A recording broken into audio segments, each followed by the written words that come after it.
Hey, and welcome into the Big Ten Huddle. I'm JR, joined again here with Zack, and today we're breaking down the 2025 season's wide receiver talent in the Big Ten. Get ready for our definitive top 25 wide receiver rankings, spotlighting game changers who will dominate the field, where we're also revealing our sleepers, players flying under the radar but poised to explode this season. Plus, we'll debate the best and the most underrated wide receiver rooms across the conference. This is the Big Ten Huddle, where we bring bold, insightful takes on every Big Ten team, celebrating the heart of college football's premier conference. Doesn't it feel great to say that? Premier conference. If you're on YouTube, hit that like button, subscribe, and share your rankings in the comment section as well. If you're on podcasts, please do drop a 5-star review to help spread the word about the Big Ten Huddle, everything that we're providing for you over here. Catch our daily episodes Monday through Friday by 9 a.m. or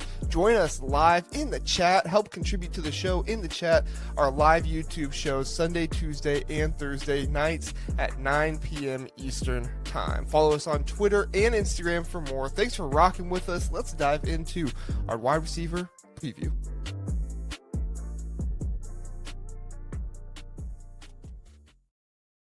I don't normally tout myself, but I think that was a really good graphic I made there at the end. So that's very good.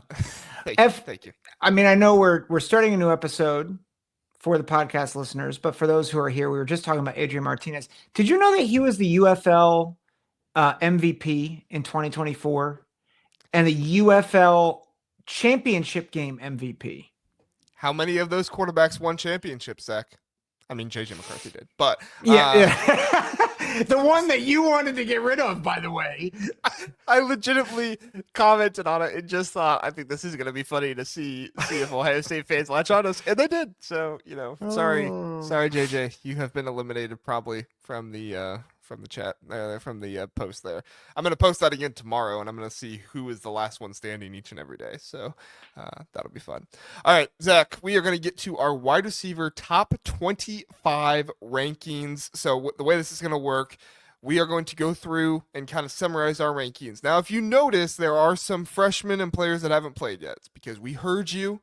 You let me know. I had people email me. I had people in the comment section. I had people reply on Twitter saying we want the projections. We don't want to just hear who is the best returning. That was for a while ago. We want to hear the projections now. Who do you think are going to be the best wide receivers in the Big Ten? So we're going to do it. We are going to talk about who we think are going to be the best wide receivers in the Big Ten. Some might say we're biased, but I put out there who are your top 3 wide receivers in the Big Ten, and pretty much all of them had both Jeremiah Smith and Carnell Tate in them. So I feel pretty good having Jeremiah Smith and Carnell Tate number 1 and 2. Zach, would you like to go ahead and summarize your top 25 real fast? You don't have to go name by name, but just kind of give us a summary of where you have guys and what your thoughts were with ranking them there. Yeah, I mean, I think probably the biggest thing. I mean, you texted me this after I sent you my list was 5 Ohio State receivers to 1 Michigan receiver. And at the time I had forgotten and I left Donovan McCulley off, which made me just seem like all the more of a homer. But listen, can we just be honest? I'm the homer, Zach. Normally I'm the homer. Yeah, but let's just be clear. I feel very confident in saying Quincy Porter would start on most Big Ten teams this year. And so, yes, he may not get a lot of run, but we're talking about the best wide receivers in the Big Ten. Quincy Porter and Mylan Graham are absolutely 2 of the 25 best wide receivers in the Big Ten. They just may not get a lot of run. So but I have them ranked in the 16th and 15th. Brandon Inniss is 12th. Carnell Tate, and honestly, Inniss could rise. I need to see more from him. But I think it's clear Jeremiah Smith and Carnell Tate are 1 and 2.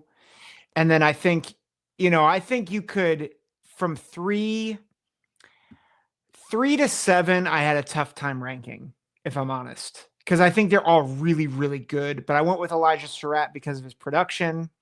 I think he's just a dog out there. His attitude is great for the Hoosiers. And I think his quarterback is going to give him tremendous numbers this year. I think Marsh and Boston and Makai Lemon and Jacoby Lane, all you could kind of throw a dart at, throw them all there. I do love Denzel Boston. I really do love him. I think Nick Marsh is probably going to elevate his game this year. I think Aiden Childs is going to get a little bit better. I had a tough time with DeCorian Moore because I think he could be a top 5 guy. I think he could be a top 3 guy. He might even be a top 2 guy, but we haven't seen it. And so I'm not, and to be fair, when people were talking about Jeremiah Smith last year, I did not have him. Like, I thought Emeka Ibuka would be the leading receiver at Ohio State. So I think consistently, I'm not going to put DeCorian Moore anywhere near the top 5 yet, but he could be. I think he's that talented. I don't think he's Jeremiah Smith. That's my big caveat. He's not, but I think he could be. He certainly could work himself into the top 5. I think Pena, Key, Ross, those guys are, key transfers that I think are really going to prove themselves for Penn State and Nebraska, respectively. And then I'll go with, I think, maybe one of the most underrated receiving rooms in the country, let alone the conference, is Rutgers. Like Ian Strong, DT Sheffield, I've got him 13th and 21st, respectively. I think they're really, really good. And then I think Indiana, really good receiver room with Omar Cooper. I have him at 17. Donovan McCulley, I think at 4. I'm going kind of scattershot here. I really think McCulley's going to break out this year for Michigan. I think Underwood is going to need, aside from tight ends, he's going to need a key target, and I think McCulley's going to be that guy. And then the rest of the list, I think some of the number 1 receivers for a number of teams: Griffin Wild, Javon Tracy, Vander Zee, Jeremiah McClellan for Oregon. He's going to be number 2 or number 3 with some of their other guys there, especially with Evan Stewart being out. So that's kind of my list in a nutshell. Yeah, I think you are definitely high on Ohio State. I think that Ohio State probably has 5 of the top 25 best wide receivers in the Big Ten. I just don't think we're going to see it this year. And to me, I got to see it, right? We don't see enough rotation by Ohio State to see that. Where did I have Brandon Innes at? I think you had him at 10, but you put Evan Stewart there by accident instead. Oh, I did put Evan Stewart. I apologize. Okay. Yeah, I put Evan Stewart in there by accident. Thank you for pointing. Yep, I just looked at it on here. I had both Evan Stewart and Brandon Innes, so I apologize for that. I'll fix that here in just a moment. So I have Jeremiah Smith number 1, Carnell Tate number 2. I don't think there's a whole lot of discussion there. I could see Elijah Surratt 2 instead of Carnell Tate. I could see Carnell Tate being as low as 6 if somebody really wanted to make that argument. I wouldn't agree with it, but I could see that argument. Under them, I have Makai Lemon number 4. I just think Makai Lemon was a dog last year, getting open, always available for his quarterback, whoever it was. It didn't seem like he had much of a drop off, whoever the quarterback was, and he ended the season really well. Obviously, Jacoby Lane was the one that had 6 touchdowns in the last 2 games of the season, who was that against Notre Dame and Texas A&M. Like, those are 2 good teams. So to have 6 touchdowns in the last 2 games of the season, but I just thought Makai Lemon was more consistent throughout the year. I think that he was a main target for the quarterback, whether it was Miller Moss or Jaden Maava, all season long. And I just think Makai Lemon deserves more credit for how good he was. Denzel Boston, fantastic as well. We both have him at number 5. I think he could be higher than that. Who was he with last year in Washington? Why am I blanking on the other wide receiver at Washington's name last year? But anyway, sorry. They were kind of the duo last year, so I think Denzel Boston's going to really boost himself as being the guy in that wide receiver room this year. Nick Marsh, Michigan State. He's young, and I don't know if he's going to have as good of a season as a Makai Lemon or a Denzel Boston. I mean, he's obviously fantastic. I just think the Big Ten has a ton of really good wide receivers this year, and Nick Marsh being 6th on my list just like confirms that, because he is one of the best wide receivers in the nation. We talked about it. He could be an All-American at the end of the season. But for him to be 6th, I don't think it's any slight at him. It's just, that's the way it is. DeCorian Moore, number 7.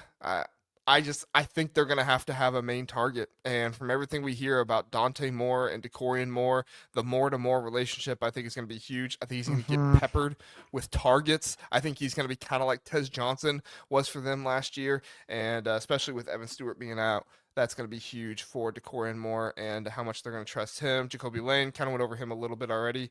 Dane Key, I have a number 9. Number 10, I actually have Brandon Ennis. I just put Evan Stewart there by accident. I apologize. Evan Stewart, I probably would have had somewhere around top 10, but we're assuming he is injured and out for the season, so we do not have him ranked. Trevor Pena, Devontae Ross. I don't know which one's going to be better. I just put them right next to each other because I thought one of these two is going to be borderline top 10, if not top 10.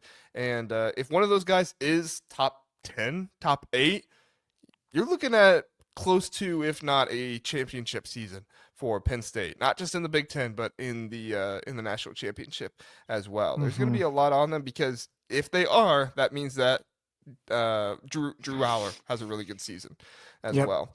Number 13, want to make sure I didn't sleep on the Maryland Terrapins. Octavian Smith was the third option for that team last year. Going to be looked upon as a leader this year for them. Somebody I don't think that Big Ten fans should sleep on. And then I'm with you on Rutgers. Ian Strong, DT Sheffield, got him 14 and 16 there. I just think they're going to be a really good duo. I really like who they are. I think Sheffield had a really good year at North Texas. Jeremiah McClellan, I have 15th. Think he's going to be a big part, another young option for them. It's going to be a young wide receiver core for Oregon this season. And then Donovan McCauley, I'm not necessarily buying the huge hype for Donovan McCauley. I think he's going to be really good, but I also have concerns with the way last year ended. Right? He kind of didn't end well with him at Indiana last year. It's presumed some of that was because he didn't like kind of some of the hard attitude and stuff like that that Kirk Cinetti brought into Indiana. We'll see if that's the case, but if you didn't like Kirk Cinetti's hard attitude, we just heard Justice Haynes talk about the hard attitude at Michigan this year, so I don't know how that's going to work out for him. Griffin Wild, Northwestern, really good wide receiver at South Dakota State last year. If we're going to give Mark Gronowski credit, we got to give Griffin Wild credit as well. Did a really good job. Hudson Clement, um, I think Illinois is going to have a ton of production across the board in their wide receiver room this year. So Hudson Clement's probably the one that I'm banking on the most, but I could definitely see somebody else have a really good year for Illinois. Just it's going to kind of be a room effort. Reese Vanderzee for Iowa, have high hopes for him. Jaleel Farouk for Maryland, coming back from Oklahoma, coming back home. Gary Bryant Jr. Oregon, think he could have a big season this year. Buying him a little bit more than I am the Jerrion Dickey. And then Omar Cooper, Javon Tracy, and had to put my guy in there, Vinny Anthony. Zach, there's a Mm. lot of buzz for the Wisconsin wide receiver room this year. Not sure I'm buying it, but there's a Mhm. lot of buzz for it, and that could be an underrated wide receiver room. We'll get to wide receiver rooms here in a second. But Zach, what are the main differences in our two rankings you want to bring up? Well, before I get to differences, I'm surprised that you picked Bryant over Justice Lowe because you seem to be high on him about a week ago when we were doing this show. I What was was kind of the change? and then there was an interview that came out with Gary Bryant Jr., and it sounds like the media is pumping him up much more than Justice Lowe. So I actually think I need to revert that a little bit and go from Justice Lowe to possibly Gary Bryant Jr. this season instead, because it seems like there's more comfort with his veteran ness that he brings into the room. Justice Lowe is still only a redshirt sophomore. Like let's not act like he's a redshirt senior or anything like that. Gary Bryant Jr. is. He was injured last year, Hmm. but 2 years ago he had a good year, and I think he could bring a lot of veteran presence into the wide receiver room for Oregon. And so combining that, the media attention, I think they're probably going to lean more on Gary Bryant this season. Now Uh, with the Evan Stewart injury happening. okay, no, that's helpful. That's helpful. I had thought about Bryant. My concern with him, I mean, was a high prospect, right? Was 50th in the 2020 class. He's a sixth year senior. So I think I'm just Who'd you concerned, say? like Gary Bryant. Yeah, he's a sixth-year senior. Yeah. So I'm concerned. I'm like, so why haven't we seen it yet? Is probably my biggest question. Um, but I mean, if the media is pumping him up, great. But that's why I didn't have him on my list. I was like, fifth year senior hasn't done anything yet.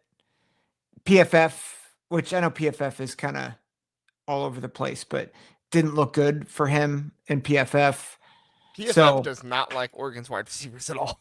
that's fair. Apparently, they don't know what they're doing, but they probably don't know what Oregon's doing. So, um, but yeah, I mean, so I think our top 8 is all the same, but it's just kind of mixed up a little bit. Like we have the same 3, and then 4 through 8 are kind of all mixed up together.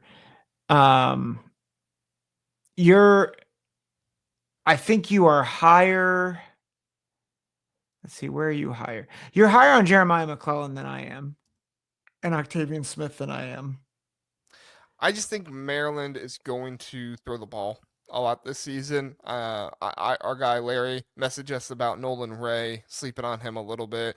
Totally get that, and he could have a good season this year. But I just think Mike Locksley, he is a throw the ball kind of guy. And I think Octavian Smith last year kind of ran second fiddle to Caden Prather, and I mean, not kind of, he was second fiddle to Prather and Ty Felton last year. I think this is going to be his year. I think he's going to really boost. I think there are some people thinking it's going to be Jaleel Farouk that's going to do that. I think it's going to be Octavian Smith. I think he's going to be more of a leader on this team this year, and I could see him having a top 15 type of season. Yeah, and he's a senior, so like has that senior leadership. I think it's helpful to think too, like Ty Felton, and in general, receivers at Maryland have produced very well and have had NFL caliber players come out of there. So they develop quarterbacks, or they develop wide receivers really well. They're going to want to throw the ball. You know, they're running back bell cow Roman Hemby's now with Indiana, so it makes sense that he would get a lot of run. For sure. Let's look at a couple comments really fast, and then we'll get to our thoughts on the room. Okay. Max is all into Elijah Surratt. Totally with you there. Day 1K was thinking like you. Brandon is, yeah, sorry about that. I'll fix that here in just a moment. Should be number 10. Let's see. Dave says we're both homers, but I have no idea if Michigan guys are on the list. Yeah. I think Donovan McCulley definitely deserves to be on there. Fred Moore could have a good season this year, and then we'll see what happens with Samaj. I almost said P. Ryan. Samaj Morgan. P. Ryan was the running back for the Bengals. Yeah. Samaj Morgan could have a good year too. It kind of depends on how they use him, right? I mean, I think Bryce Young is going to lock in with Donovan McCulley. Wait, Bryce Young. Bryce Underwood. Gosh, I hate that I do that all the time.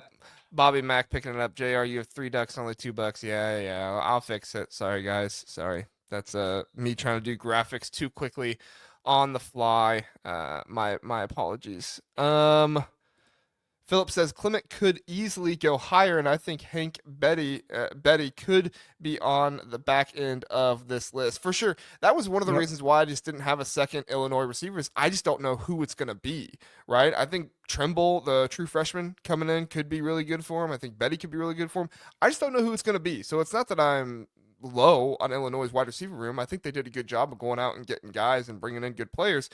I just don't know who it's going to be, because right now they got 4 or 5 guys that I think could be consistent contributors for this team. And when that happens, sometimes it's hard to pinpoint, a guy or two that are going to be them, right? Ohio State, they don't rotate their wide receivers very much. We know they're probably going to have 3 guys that are in the top 10, or close to the top 10, if not top 15, right? Indiana, kind of the same way. Elijah Surratt, Omar Cooper Jr. We'll see what happens with their slot. Tyler Morris going down for them. EJ Williams could be possibly that guy. We'll see. But that's just kind of how it goes. Oregon's kind of the same way, right? Oregon doesn't really have a dude right now with Evan Stewart going down. We'll have to see what happens. Let's see. Max says no receivers on the list for UCLA. Bad outlook for Nico. Zach, I don't know about you. I just don't know. Don't know who it's gonna be for UCLA. Quasi Gilmer. Quasi Gilmer is probably going to be that dude. Rico Flores did come over from Notre Dame last year. I believe Mhm. he could be a guy for them as well. We'll see, but I did my rankings out to 30, and Quasi Gilmer was actually number 27 for me. So I guess I'll just share the rest of mine. I had Ja'Cory Barney Jr. number 26, Quasi Gilmer 27, Tre Kekahuna at Wisconsin number 28, Isaiah Hunter for Nebraska number 29, and then Miley Graham was number 30 for me. Mm. I So just you can't fit did have 30 guys. you did have a fourth Ohio State guy in your I list. did. I did. I just can't fit 30 guys on one graphic. That's fair. That's fair. Actually, 60 guys because I'm putting Yeah. two on there. I do think I just to Max's question, I do think the issue with UCLA is I think we just don't there's a lot of unknowns and the recruiting pedigree isn't there. Mm-hmm. But that doesn't mean that UCLA is in trouble. I think you have to realize Gilmer was a top 250 guy on three. yeah. He was 2022 or 222nd. So Yeah. he's a good recruit. But yeah, Yeah, but he's young, right? He's going to be a sophomore this year. So, played last year. What do you have? Like 200, 300 some yards. yeah, 345 yards. He had 2 touchdowns. So, I mean, he's got experience. I think he could end up being really good. I think it's just you don't have the same pedigree with some of these other guys, but that doesn't this is a really good receiving year. Like year for receivers in the Big Ten. For sure. For sure. And it's I mean, how many of these guys are going to go second round or higher? Yeah. Honestly, I mean, I think There- your entire top 5, other than Jeremiah Smith, goes second round or higher. Jacoby Lane probably goes third or second round. Yeah. Dane Key could go as high as second round. I don't think he's a first round guy, but he could go as high as second round. Yeah. Trevor Payne is probably a third or fourth round guy. Right. Yeah, there's a lot of NFL draft picks on this list. Yeah. I mean, And that's Octavian Smith could play himself into being a 6th, 5th round pick, maybe higher. yeah. So, Yeah, and there's yeah, a lot of young guys on the list too that can play themselves into it, right? Like and then I like the Rutgers receivers could play their way in. McCulley with his measurables could. Griffin Wild, like I mean, there's oh there's yeah, a lot of McCollum. guys. There's a lot of There you guys go. that could play their way into the draft. No worries. I fixed Brandon Innis. Sorry, guys. There we go. That makes me feel better. Yeah, Donovan McCulley is a great call. He could be somebody that is drafted 5th round or better, as long as he has a good year. Mhm. I mean, could we see 2 Rutgers receivers get drafted, Zach? I think you'll at least see one, I think maybe so. 2. I think you're right. Yeah. All right, let's talk about best wide receiver rooms and then a couple underrated rooms. All right, so I'll go first with my top 5 wide receiver rooms, and then we'll get yours, Zach. My top 5 in the order: number 1, Ohio State, followed by USC, Penn State, Indiana, Oregon. Number 5. I got Nebraska. Who did I have right outside of that? I had Nebraska. I have it written down. Nebraska, Washington, Michigan State, and Maryland right outside of that top 5. Who were your top 5, Zach? Yeah, I mean my top 5, I think Ohio State is clearly number 1. Clearly number 1. Yeah, they're number 1 in the nation. There's no argument there. Yeah, I have Indiana at 2. I think that Surratt and Cooper and some of the other guys they've brought in, like I just think it's a really gritty, good room. And with Mendoza throwing to him, I feel really good about that receiver room this year. USC at 3. I like Lemon and Lane together, and again, I think they have other guys in that room as well that really hold up well. Penn State at 4. I think they've tremendously upgraded that room. I'm not sure I'm with you that they're a top 3 room, but I've got them at 4. And then I have Nebraska at 5. I think they're underrated, right? Dane Key, Barney. They have other guys in that room too. I think I would have Oregon higher, but I want to see DeCorian Moore and McClellan play first. You're warming up to Indiana fans with that, Zach. Hey, I got a reputation to uphold, right? Like I've been high on Indiana for a while. I would probably have Indiana over Penn State if I knew who their slot receiver was going to be, and I felt really Yeah, reliable about it. that's You know, fair. so Yeah. if EJ Williams turns out to be a dude, which he really could be, we'll see. But yeah, Yeah, but so let me ask this for a number 1 and number 2 with Surratt and Cooper. Is that the best 1 and 2 on this list not named Ohio State? no, USC is better. Oh yeah, that Um, I I might think disagree USC with is my whole list better. then. I think Disagree with Penn. myself. Well, no, I see what you're saying though. Like what Penn State or not Penn State, USC went out and got the Boise State receiver to be their third option.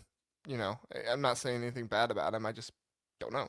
Yeah. So I can see in Surratt his star ability could way higher to bring him up there. So I see what you're saying. I personally would take USC, but I also think more of Makai Lehman than you do. I mean, a couple spots Yeah. more. It's not all that much.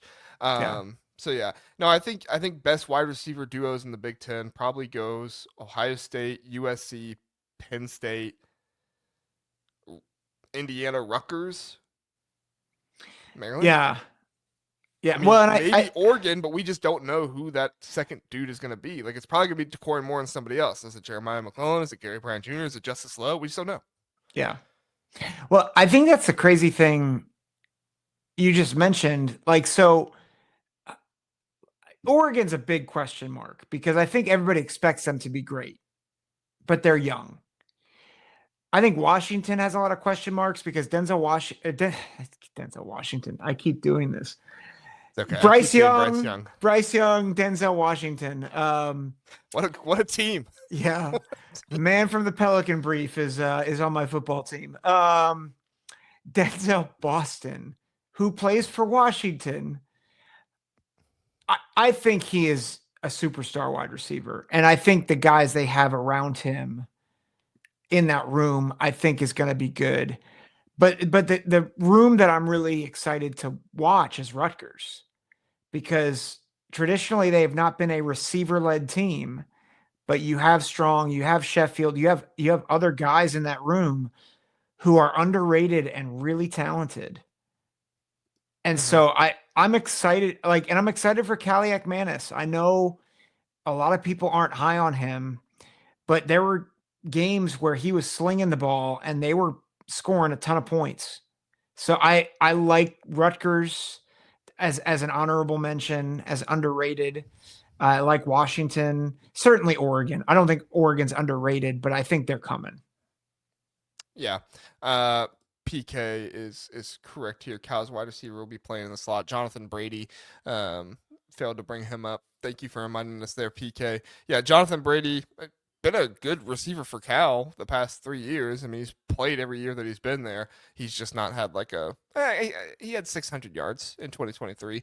But you know, Macaulay also had 600 some yards in 2023. So I mean, I think he had more touchdowns than Brady did too. So, and that was in a tougher conference. Well, was the Big Ten tougher? Or the tougher defense in the Big 10 in 2023. So, we sleeping on Minnesota here, Zach? Malachi Coleman, Javon Tracy, Justin Boat. No, not Justin Boat. That's Illinois. Logan Loya coming from UCLA. Lemeke Brockington, young receiver. Yeah. I mean, no, he's not young. He's 2021. Sorry. Malachi Coleman's 2022. Sorry. I don't know if I would say we're sleeping on them. I think they're solid. I think they're good. I just don't know if I'd be like they're a top, I think they might be in the top half of the Big Ten or like right in that hinge point, like 9, 10. But I don't think we're sleeping on them. I have them right now 13th in the Big Ten in my wide receiver room rankings. And that is primarily because I think Minnesota's going to run the crap out of the ball. You got Darius Taylor, AJ Turner. I mean, those are 2 top 15 running backs we had Yeah. in the Big Ten. I think they're going to run the crap out of the ball. And I think they're going to ask Drake Lindsey to do some, but I don't think they're going to ask Drake Lindsey to do too much. I think this is a wide receiver room that builds, gets better. They do have some veterans there. You know, Javon Tracy, Malachi Coleman's a 2022. He's probably the youngest guy that's going to play. Correct me if I'm wrong, but you know, so they do have some. Logan Loya, I mean, he's probably going to be a punt returner for him if, you know, splitting that time with Coy Parrish. But so are you saying that Minnesota's going to out Iowa? No, I didn't say that. I actually have Minnesota's wide receiver room ranked 1 spot higher than Iowa's. I have Iowa at 14th. Right. What I mean is that they're going to out Iowa, and that they're going to run the crap out of the ball and play good defense. And yeah, well, I do think Minnesota has a really good chance to play some really good defense this year. I think the interior of their defensive line is being slept on a little bit. They have some older guys there. If they can play, if they can have good cornerback play, I think that's going to be a good defensive season for Minnesota this year. Sorry, this is a wide receiver preview. We'll get back to the wide receivers. All right, what was the other question I wanted to ask you, Zach? Yeah. Actually, I think that's all I had. Anything else wide receiver wise in the Big Ten you want to bring up? You know, we haven't talked about him because it's kind of a foregone conclusion, but I am very curious to see what the relationship between Julian Sayin and Jeremiah Smith is, and how, like, I have no doubt that Smith will get his touches, but I'm curious about how a new quarterback is going to impact his play, and how a year of film is going to impact how defenses guard him. I think that is I think it's just a storyline to watch out for, because I could totally see where, you know, Texas has 3 guys on him again and they lock him up in the first game and people are like, "Oh, Jeremiah Smith, he stinks." And it's like, no, like, he had 3 guys on him. Like, I think part of me ranking Carnell Tate second is because of that, right? Because I do think there are going to be teams that key in on Jeremiah Smith, and similar to how we saw Carnell Tate emerge in that Texas game, we're going to have to see it. I mean, probably week 1 again. Texas did a really good job of defending Jeremiah Smith in that game. You're probably going to see Julian Sayin go more to Carnell Tate than he will to Jeremiah Smith in that game. I mean, if they take him away like they should. Yep. So, last thing I'll ask you on, and then we'll move on. Get out of here. Wisconsin's wide receiver room. There's a lot of buzz for it this year. They bring back Trek Kakahuna, Vinny Anthony, leading receiver last year. Bring him back. Jaden Ballard is there, a former Ohio State wide receiver.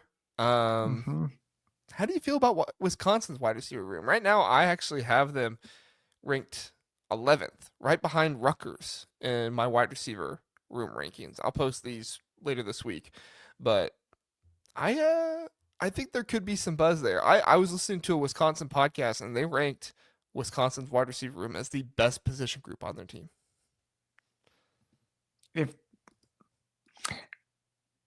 I'm going to get Wisconsin fans to hate me right now. Okay. Well, I didn't say all Wisconsin fans said that. I just said one. If they think that the receivers is the best position group on the team, they're in trouble. Well, who should be the best position group? The offensive line. Yeah, but they lost their left tackle in spring practice. Yeah, it doesn't matter.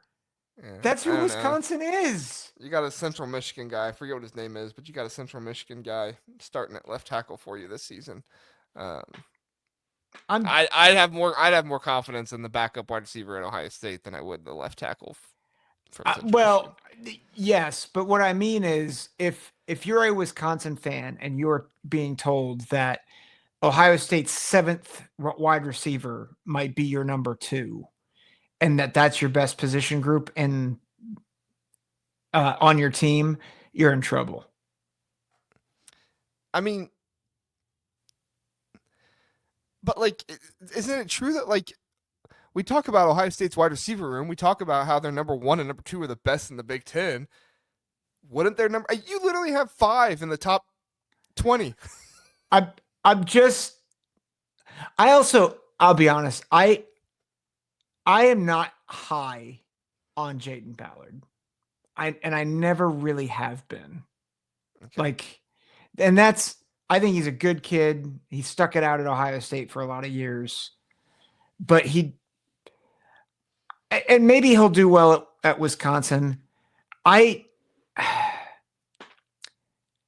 just have a hard time believing, and this is like, it's similar with Julian Fleming, who has a good, I love Julian Fleming, but at some point it just became very obvious that he was not the guy that everybody thought he was. And when he went to Penn State, we kind of knew he's not going to be the number one guy there either. And Penn State fans were asking, like, hey, do you think like Julian Fleming might be the best wide receiver on the team? And I'm like, I hope not. And like, he wasn't. And I think it could be a similar thing at Wisconsin with Jaden Ballard, is that I think it's less of he got buried on the depth chart in the sense that he was improving, but other guys surpassed him. I'm just not sure he was ever. I think he was not rated accurately coming out of high school. Is there something to be said about a player who maybe he's not as good as other players in the nation, but he is that gadget player who stretches the field for you, right? Maybe not gadget's the right word, but he's somebody that can stretch the field for you. The defense always has to have a safety, somewhere in the vicinity so they can't sell out for the run. I mean, is there something to that would change your mind at all? Maybe he's not exactly the best player, but he is such a deep threat that the defenses have to respect him. I mean, I think to a degree, but again, I think if that's your best position group is a guy is a one-trick pony, that concerns me. And part of it is we've had just concerns about Wisconsin for the past forever. So I think that's more my concern. Like if they're 11th, I don't know if I'd say they're 11th. I think they're probably a little lower than that, but I respect your opinion. Well, let me ask you this. Let me give you the teams under him, and you tell me if you'd have him over the teams I have under him. How's that sound? Sounds good. Would you have Wisconsin over Illinois? I don't know. I think they're close. I actually might.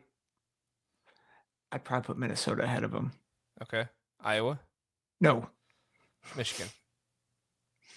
I think it depends on McCulley. Okay. Probably. Northwestern? No. Yeah, I'd have Wisconsin above Northwestern. Okay, so you'd probably have Wisconsin more like 12 or 13th, with Minnesota, maybe Illinois, maybe Michigan ahead of them. Yeah, I'd say the 12 to 14 range. Okay. Yeah, that's bad if that's the best position group on your team. Right. I mean, even 11th is bad if that is. So, yeah.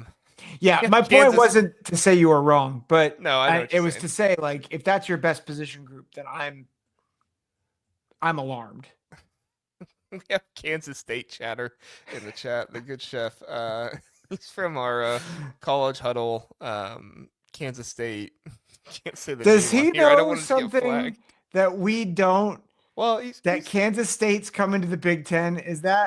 That's going to be next week, isn't it? Yeah. Well, maybe that's Tuesday. We need some more content, and people love the conference realignment show, so maybe we'll just start a rumor and say Kansas State's coming to the pit. Good chef, I apologize. I do not know a ton about Kansas State's wide receiver room. The only thing I can say that is if you're relying on a Purdue transfer wide receiver, that would not be my favorite thing in the world. Hey, we're relying on a Purdue transfer at tight end. Yeah, but he was really good. Are you saying that one was a specimen and the other wasn't? Yes. This is not a specimen. DK, we're sorry. We're sorry, DK. Hey, he says Kansas State could have won the Big Ten West a couple times, though. That's probably they would have been in contention, definitely. Yeah, and they won the Big 12 the year that they beat TCU, who then beat Michigan in the playoffs. So Yeah, and they got George Fitzpatrick as their starting left tackle, and the linebacker. What's his name from Marysville? Gabe Finally heard that. Powers. Gabe Powers. That's right. Yep. Yeah, I'm. Well, I don't want to dox myself. Um, I've heard that name before. That's all I'll say. Um, yeah, you got Gabe Powers there at linebacker too. Yeah, you got some Big Ten power there at Kansas State. Yep, he says Gabe Powers. Some legit power. There you go. There you go. So, all right, Zach. Anything else to get to before we get out of here? No, except a happy Father's Day to all. And to all, a good night. Yes, Oh, happy dear. Father's Day to all of you. Really appreciate everybody being here, whether you listen to the first podcast and this one, or whether you're listening on YouTube, live, after the fact, whatever it is. We appreciate you listening. Even if you're on Twitter, hey, if you're on Twitter, give us a repost. All right? We don't ask for a lot in our lives. Okay, we ask for a 5-star review every now and then, a like, all that stuff, a comment. Give us a repost on Twitter. Help us out. Do all that for us. We appreciate you being here. Zach, we'll see you on Tuesday. Everybody else, you can check out the podcast version Monday morning by 9 a.m. And then Tuesday morning, you can get this wide receiver preview version as well. We're going to post it on YouTube as well. So get all your Big Ten content at the Big Ten Huddle, YouTube and podcast, Apple, Spotify, all those different sections there. Thanks for being here. We appreciate it. Have a good one.